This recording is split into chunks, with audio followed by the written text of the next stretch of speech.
Freestyle Travel. Hey everybody, I got a jam-packed California episode for you. Bunch of my travels through California. I got angry police, I've got plenty of hitchhiking, slow hitchhiking, camping under bridges, getting to the tops of mountains, staying with people on trust routes, all kinds of stuff. Yeah, it's been jam-packed, but all California. So get to all that. First, shout out to Jessica Holland. It's my #1 Patreon supporter. You can also get on Patreon, and I do a micro podcast. It's probably the biggest thing on there, and that's like every 2 or 3 days usually. It's like a little podcast, anywhere from 1 minute to 5 minutes long. It's like this, just much more frequent, a little more detailed and frequent, yeah, and a lot more photos and videos and stuff I post up there. I also just put a map on there with just like all my favorite spots, from stealth camping to breweries to all sorts of stuff all over the world, and I will continue to add to that. So that's on Patreon. You can get on there if you want to, but yeah, shout out to Jessica Holland, and she is in Mississippi doing bloom photography and design. So if you got any wedding photos or sexy time photos or whatever you want to do, she is your girl. She will make it look good for you. Anywhere around Mississippi, Louisiana, bloom photography and design. So shout out to her. Super awesome. One of my friends, actually. Besides that, I released my book, Nomadic Moonlight. So you can get on Amazon and you can pick that up. Just search for Nomadic Moonlight, Kenny Flannery. And it's out. That book is all about the first 10 years of my travel. Each page is from a full moon, so basically where I was on every single full moon for the first 10 years of my travels. It's kind of cool to write, just to see what kind of weird situations I was in on the days of the full moon, the nights of the full moon.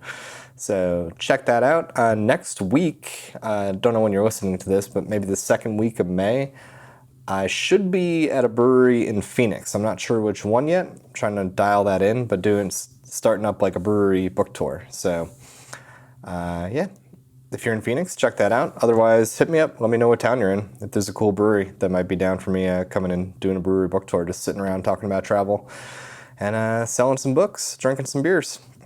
So I'll be doing, I think, some of that all this summer. I'll see how it goes in Phoenix. Also, I got a new video up on Hobo Lifestyle on YouTube, how to stay clean and fresh while you're traveling. So check that out. Talk about washing your clothes, washing yourself, what to bring, clothes and everything. People are liking that video. And soon I think I'm going to make the new money video, just talking about making and spending money while traveling. So that's not up yet, but it might be this week. So watch out for that. So yeah, that's all that. And let's get into hitchhiking from Northern California to Southern California and all the craziness I've been up to this past month. All right, you guys, let's get into it.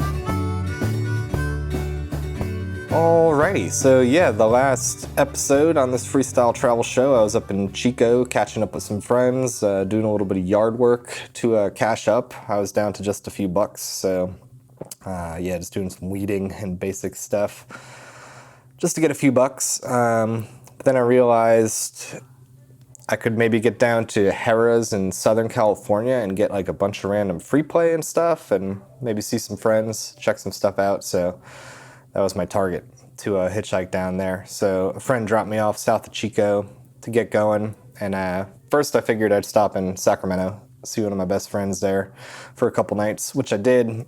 Took 4 rides to get down to him. The first ride was this dude who was just going not too far, but he's like, we're going to stop at a taco truck real quick and do one other thing. And anyways, I just wound up doing like errands and stuff with this guy for like a few hours, only to get 20 miles. Like, got a couple tacos out of it, and he was a chill dude, so it wasn't like it was boring, but it was like, oh man, it's a lot of waiting around. But yeah, after him I got a few rides, and the last ride took me directly to my friend Aaron's house. Like door-to-door service, went out of his way a little bit, so that was super cool. Spent a couple nights with Aaron drinking some beers, him and his wife, yeah, just hanging out, really. Having a good time. It's always a good time hanging out over there. And yeah, got moving south, destination San Diego, pretty much. So the first day was super slow. a friend gave me a ride just south of Sacramento to get started. And I actually walked for the first hour or two just to get to a better spot. And then I just walked and walked and walked on the highway, off the highway, just for hours, getting no ride. Finally got like a real short ride, and then someone going towards Stockton, and finally like a third ride to Tracy. And man, it was just dark at that point. It's the middle of nowhere, so I didn't get any further. Once the sun goes down, it's just tricky. So I had to keep going the next day. Got like 6 rides the next day, and one of them, let's see, I got like an 18-wheeler ride, and then some weird people that just like rescued someone from rehab, they said, and then another short ride, and finally got a ride from this guy with his 2 granddaughters, and we ran out of gas just before, like in the Grapevine, getting down to Los Angeles. He just like was caught up telling me stories about spending 56 days in jail, and I don't know, he was in Mississippi, got pulled over with a bunch of weed back in the day, and telling me all these stories. He just lost track, ran out of gas, and like it was right before the downhill, so like literally, I don't know, we were so close, but we ended up hanging out in this rest area for almost 2 hours, waiting to get roadside service or something. Let's take a sip of something real quick. And so yeah, I was just along for that little adventure. Finally, we dropped down. He ended up dropping me off somewhere near Riverside by the time I got gas and got all the way down there. I got a couple more short rides and landed in Temecula by dark, just shy of where I was trying to go to, this like Harrah's in, I think it's San Diego County, not quite San Diego. So I found a place to camp, not the best spot, but hidden enough, tall grass kind of situation. I just got up early enough where it wasn't an issue. And then the next day, I got a really quick ride, but not too far, and that's when I dealt with this like sort of dickish cop, motorcycle cop. I was walking on I-15, which you're not supposed to do. Walking on interstates in certain states, not allowed. So he was like a real dick about it, but he's like, get off. So I walked back to the on-ramp, and then sure enough, like 10, 15 minutes later, he comes, he's like, what the fuck, man? What did I just tell you? And I was like, I'm on the on-ramp, dude. He's like, you got to stand over there, like literally pointing like 8 feet in front of me. Like, it's like, okay, so that's technically not the highway. 8 feet you're gonna squabble over. So it was hard not to like laugh at this guy or whatever, but he buzzed off, and I ended up getting another ride close enough to where I was going, and I walked to the Harrah's. So yeah, showed up at the casino. Was able to get a little bit of free play. I even got a free haircut. They gave me spa credit at the casino. So I think the deal was earlier this year I stopped at this casino because I'm connected to all these like Caesars properties, and I'd stopped in with like $100 and I'd gotten it way up and then way down and way up and way down. And to them it just looked like I was balling out of control. I think that's why they like gave me some of this free stuff. So yeah, anyways, they gave me a $60 spa credit, which was good for nothing except for a haircut, which is the only thing I'd really want. Not really into massages and stuff, so freebie. That was cool. It's due for a haircut. Even though my friend just kind of gave me one, they kind of cleaned it up even more. So yeah, ended up spending a few nights there, kicking it. Trying not to lose money, trying to make some, and did okay. And yeah, then I was like, let me check out the desert. So I hitchhiked out towards the desert. First I stopped by the Pacific Crest Trail. I got a ride from this girl, and then another dude. Got to this Eagle Rock, which was pretty cool. It was actually a rock that legit looked like an eagle. I don't know the story behind it, if someone carved it. I don't think so. I think it just naturally looks like an eagle.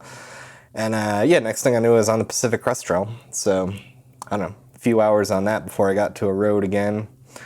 And then hitched a ride towards Borrego Springs, which was in the desert. Camped out there, up in the rocks. That was pretty chill. And then, yeah, I'd set up trust routes. So you guys probably know trust routes. If you don't, it's like couch surfing. where you can stay with people for free, and they're usually awesome people. And this guy was sort of a super host. He's hosted hundreds of people over the years, south of Escondido. So I hitched a ride over to his place, close enough, got to Escondido. He picked me up there. And yeah, I met this German girl who was, she's been traveling for about a year, and she was about to hike a big section of the PCT. She was staying with him. He had like a few beds upstairs, a couple rooms. Pretty much right away, he set me up with a wetsuit and like took me out to a spot to go snorkeling. That's kind of one of his things that he loves taking people to do, is to go snorkeling. So it wasn't like a super clear day, but it was awesome. There's like sea lions and stuff swimming right next to me, which is pretty cool. Yeah, and just kicked it there for the night, and met his roommate, talked to the German a little bit, and hung out for a bit the next day. Went to a White Labs brewery, which is one of my go-to spots in San Diego. They make yeast, but they open up a tap room. It's super beer nerdy, but you can like try these different beers that are all pitched with a different yeast. If you're a beer nerd, you know what I'm talking about. So that was pretty cool. Yeah, stayed there for another night, and actually another day like screwing around. Went to Stone Brewery up in Escondido and spent yet another night at his house, and then I was ready to go back to the casino and try to get some more free money.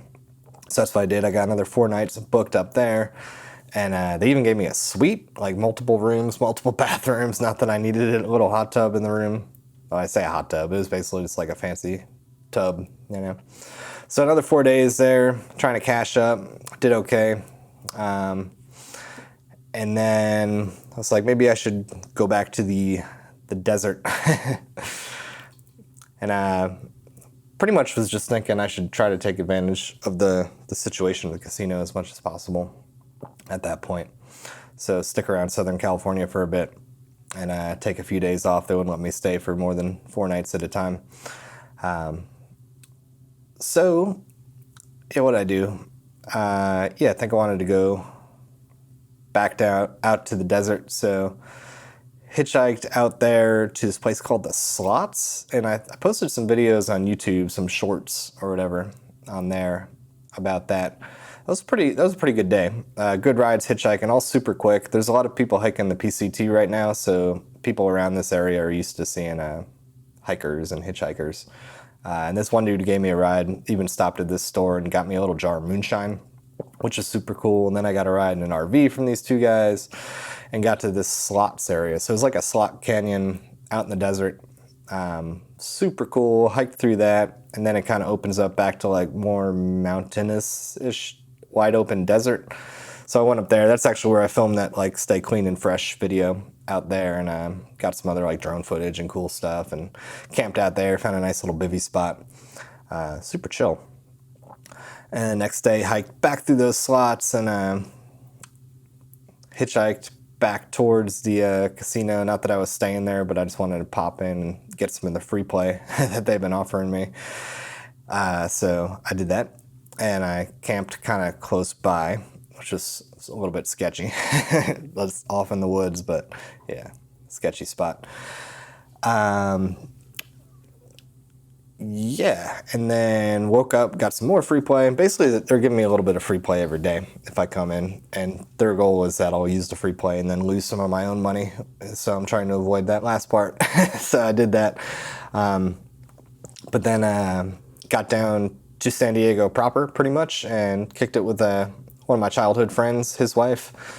Spent a couple nights with them. Super cool. Just, beer, barbecue, hanging out, lounging, hot tub, telling old stories, watching stupid movies. Just love catching up with him. He was actually not only my friend from childhood, but also the last roommate I had before I started this traveling lifestyle, Sean. So that was super chill. And then it was back to the casino for the 3rd out of the 4 times. Collecting some money. Once again, just spending some days editing video and doing stuff in the room, and then trying to collect some of that free play. And yeah, by the end of that little stint, which was just a few days ago, I've been hearing about this Palomar Mountain. So I'm like, oh, that'd be a cool thing to do in between, you know, for the few days where I'm not staying in the casino. So, man, I actually hiked like most of the way up there. So I saw on Google Maps at like the top of the mountain, I plugged that into driving directions. It said 20 miles. And I'm like, all right. So I hiked a couple miles to where I could kind of hitchhike, and I caught like a 5-mile ride to the base of the mountain, and then I was walking for a couple hours, finally got a ride for like 3 or 4 miles. At this point I'm going up the mountain. And then I walked for like 5 or 6 miles, and there was like a gate that said no trespassing, which was the way Google Maps was pointing me to go. And instead there's like a gate and clearly like a crappy dirt like Jeep road. So I'm like, all right, maybe I can go this other way through the observatory. So I walk up like a half mile to this other way. I think I can get around. And that's totally fenced off, no trespassing, a huge barbed wire fence, like, you know, just physically impassable. So I go back to the other thing, and I realized that this is why I wasn't getting any rides hitchhiking this last stint, because it's just basically a dead end up there. There's like a little fire station, and that's it. So I go through the gate, I'm like, screw it. But then a half mile later, walking down this dirt road, there's like another no trespassing gate. And I'm like, man, it's kind of pushing it to go through multiple gates. So I come back, and right as I get through the gate, this fire truck pulls up. They don't see me popping through the gate, but I talked to him because, you know, I had to like pass by him. There's no one up there. It's kind of awkward not to say something, hello. And I was like, yeah, I was trying to get to this high point, and I walked all the way up here. And they're like, damn, you walked all the way up here? I'm like, yeah, except for like a 3-mile ride. Basically walked like 15 miles today.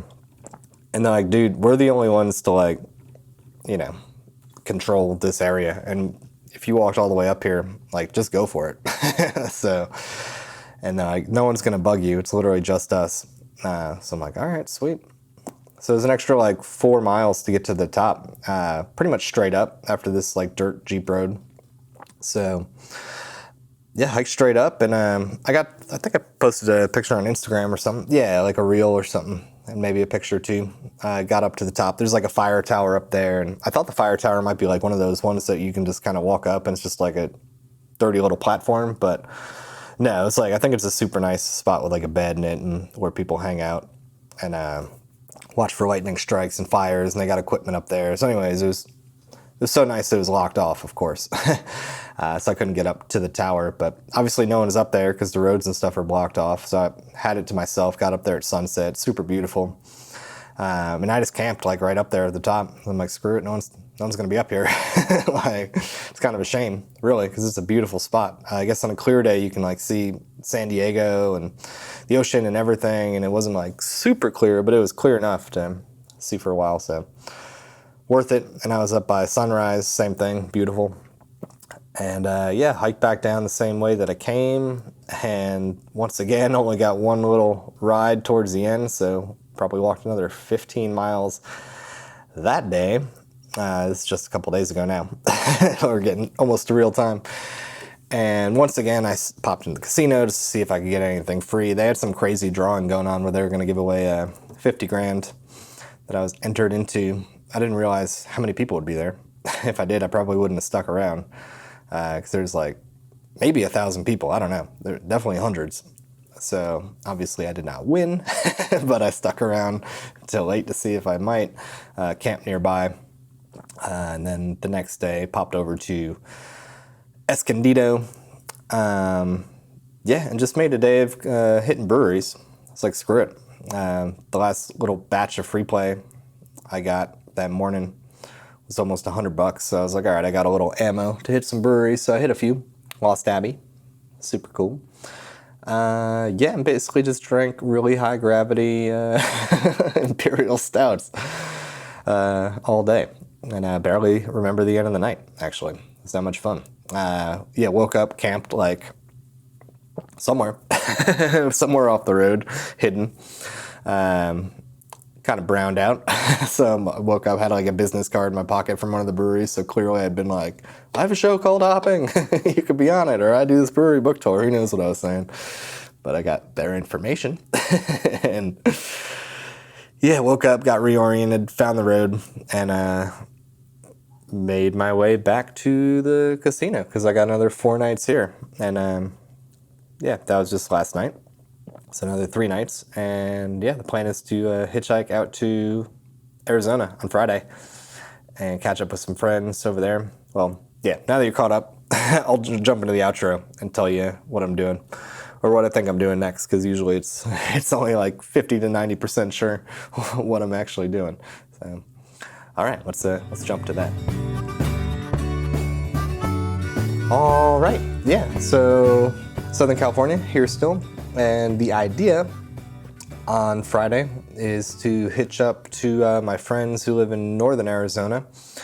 A little party up there, catch up with them, maybe do some filming for me, filming for them, just help out a little bit, and hopefully get down to Phoenix after the weekend, next week sometime in the area, May 10th, 11th. Hoping to kick off this brewery book tour for Nomadic Moonlight. And like I said in the intro, I think this might be an ongoing thing this summer. If I stick around the US, or even if I leave the US, just to hit up breweries and show off the book, and in the process, like kind of do a 2-for-1, film like a hopping episode beforehand.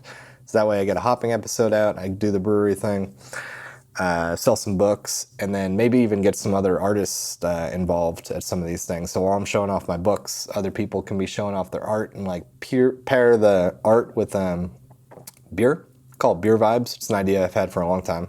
So if it's like a band, they could play 4 songs, and each song will be paired with a beer. It'd be like, this is a really dark song, it's a really dark beer. Like, this is a funky song. So we got this like funky wild ale, whatever it is, just kind of have fun with it. So yeah, hopefully I'll be doing that next week in Phoenix. I already got 40 books shipped over there, so something's gotta give. Gotta hawk those books around somewhere. So that's the idea. And then, yeah, just kind of go from there. See how all that goes. And then if you guys are listening to this, particularly if you're in the States this summer, just feel free to hit me up one way or another, either through social media or whatever, and suggest different places. Some people have already been suggesting some places. Flagstaff, I'll probably be out in Iowa at some point, Mississippi, I'm sure. So, yeah, nowhere is off limits. If you know a good spot and or a good brewery, even if you just got a cool town, your town, whatever, I'll find a brewery that'll be willing to let me do it. Most breweries are super chill with the idea of me filming an episode, which is basically like a fat commercial for their brewery, and then yeah, selling books, which brings people in, blah, blah, blah. It's a no-brainer, win-win for everybody involved. So that's why it's cool. Yeah, I'll probably have Nomadic Moonlight and the six-pack of Hitchhiking Stories book, so it'll be fun. It'll be fun. So that's what's up. That's what's up. Yeah, not much more to say. Hope you guys are all doing awesome. And yeah, fucking hey. I will see you down the road. I need a new escape. With all my shit straight, I'll get my big brain.